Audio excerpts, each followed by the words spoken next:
Bagaimana virus corona menyerang tubuh kita? Mungkin itu jadi pertanyaan kita semua. Kita udah tahu gimana virus corona udah menginfeksi 1 juta orang di seluruh dunia sampai saat ini. Tapi yang mungkin belum banyak kita tahu, sebenarnya gimana sih virus ini nyerang tubuh kita? Mengapa infeksi virus ini bisa mematikan? Semua dimulai dari sini. Ketika virus corona masuk ke tubuh kita lewat percikan batuk atau bersin orang yang positif, baik secara langsung atau waktu kita nyentuh benda yang udah terkena percikannya dan gak cuci tangan setelahnya. Kalau udah gitu, si virus masuk lewat saluran pernapasan dan bergerak terus menuju sasaran utamanya, paru-paru. Disinilah virus yang punya 3 bagian utama ini mulai bekerja. Pertama-tama, paku protein corona ini akan nempel di paru-paru dan organ-organ lain yang selnya kaya akan protein ini, protein ACE2. Kalau tubuh kita ibarat rumah dan virus corona itu perampok, ACE2 itu ibarat gagang pintu rumah kita.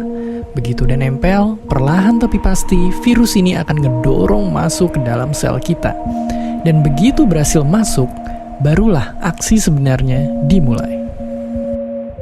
Di fase ini, tubuh virus corona akan membuka dan sang hacker pun terbebas. Dia akan ngehack inti sel sehat untuk nipu sistem imun tubuh kita biar nggak nyerang virusnya. Dan sekaligus ngebuat inti sel jadi memproduksi cikal bakal virus corona baru. Sel yang udah terinfeksi dan dihack ini selanjutnya akan terprogram untuk bunuh diri dan melepaskan jutaan virus corona yang siap nginfeksi dan ngehack sel-sel sehat lainnya.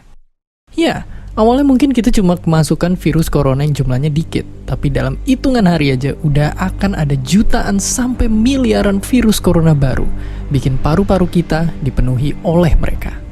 Tapi ternyata, mimpi buruknya ada setelah ini. Ya, ketika virusnya udah menuhin paru-paru kita, sistem imun kita bakalan ngerespon ibarat polisi dan tentara yang meluncur ke tempat kejadian perkara. Tapi inilah yang bikin ngeri. Di sini, virus corona jadi penipu ulung yang bisa ngakalin sistem imun kita. Mereka bikin sistem imun nyerang membabi buta, termasuk nyerang sel-sel sehat kita. Mereka jadi nggak tahu mana kawan, mana lawan, dan perlahan-lahan jadi senjata makan tuan. Buat sebagian besar kasus, kejadian ini emang nggak berlangsung lama. Karena kalau sistem imun kita kuat, mereka pun akan bisa menang dari segala taktik virus corona. Tapi terkadang tubuh kita sedang lemah, dan kalau udah gitu efeknya bisa parah. Kita bisa kena radang paru-paru akibat sel sehat di sini yang udah nggak bisa nahan bakteri pneumonia. Malahan buat kasus yang kritis, bakteri ini nggak berhenti di sana. Mereka bisa masuk ke aliran darah dan akhirnya nyerang seluruh tubuh. Kalau udah begini, bernapas saja bakalan susah banget, dan hidup kita ada di tahapan yang sangat kritis.